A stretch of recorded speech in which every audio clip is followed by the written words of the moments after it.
Thank you, Sasha. Welcome back to Washington. Yeah, thank you. Yeah, last year, Washington Post reported that you maybe were lobbying to get on stadium court for a match against Tennis Sandgren.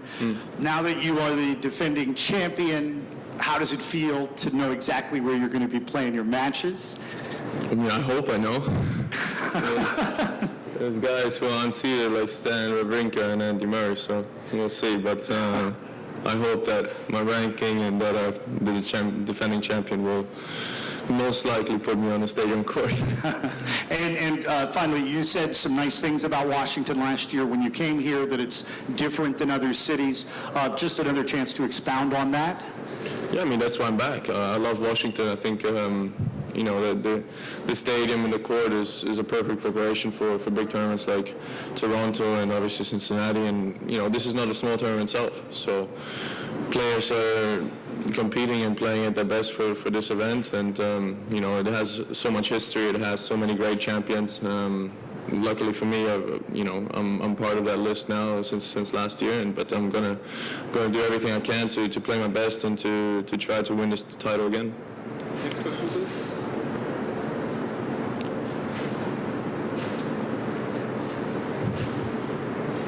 So what have you been working on the most in your game during the past couple months?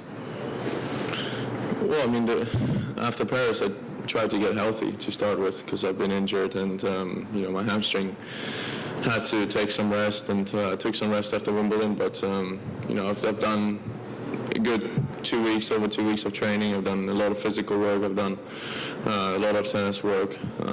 You know, just general stuff. Just you know, there's not nothing specific about it. There's, you know, it was like a mini off season for me, and you know, I've done a lot of heavy work, and you know, trying to get myself ready for the hardcourt swing. Hi, Sasha. Do you prepare for a tournament like this, an ATP 500 or a Masters 1000, any differently than you do for a Grand Slam? I mean, in a way, now I have prepared differently because I had over 2 weeks' time. So I have done, you know, all the physical work and all the hard training work, not only for this week, but also for until the end of US Open. So this was like a mini block for me, and all my, you know, strength and conditioning stuff has been done now. So I have prepared differently for this tournament, but, you know, for every tournament that I play, I try to play at my best, and I try to, you know, prepare myself the best I can to win a title. And that's no different to here. Obviously, I had a little bit more time than before other tournaments, but it always depends on how you feel. So if you're not feeling your serve well, if you're not feeling your ground strokes well, you have to work a little bit more on that. So I don't have a specific routine which I have to do before I play my first match, something like that. Hi, Sasha.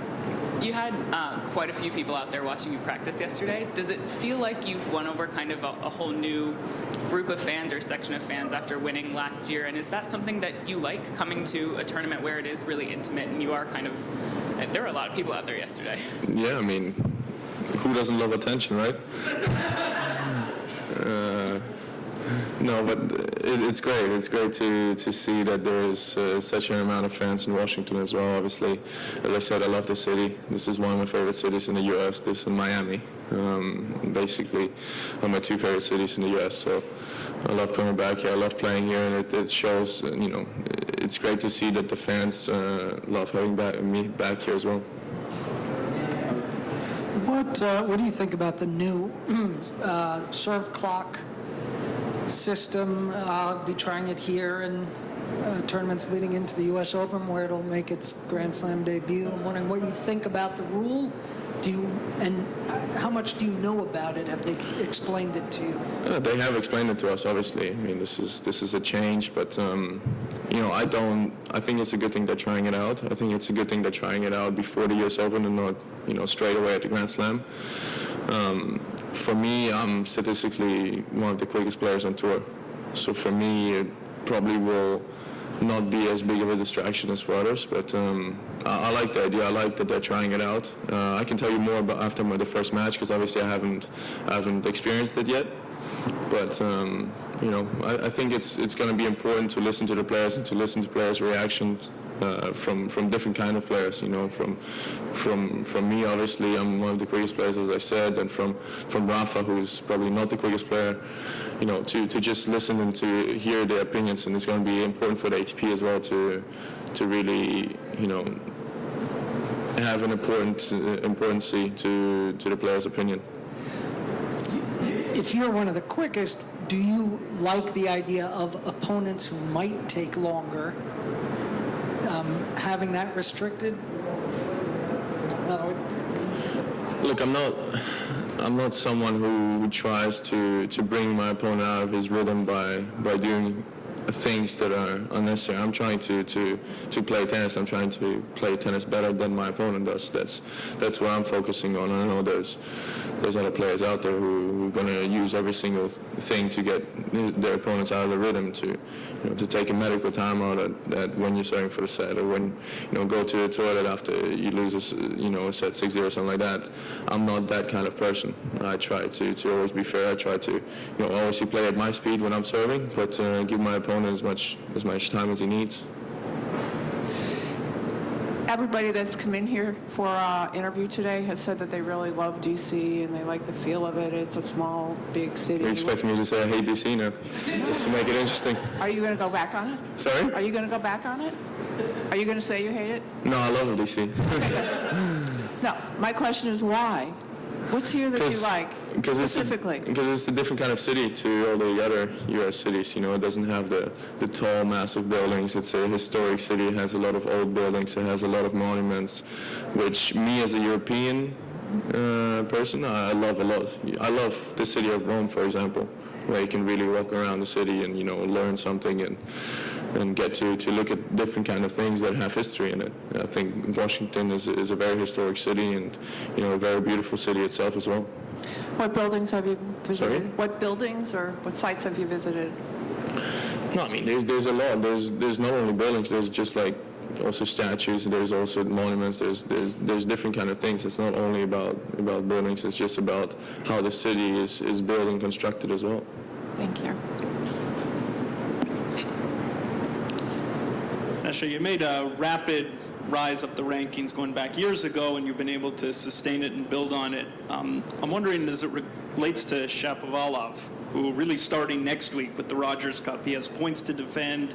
He had an incredible year, which basically started there. What's the difference or the challenge in going from making an ascent to then being able to build on it and sustain it for the long term? I mean, how many points does he have to defend? Is pretty much everything, right? 500, 600? I've got 1,500 coming off in 2 weeks now. Let's not talk about points defense.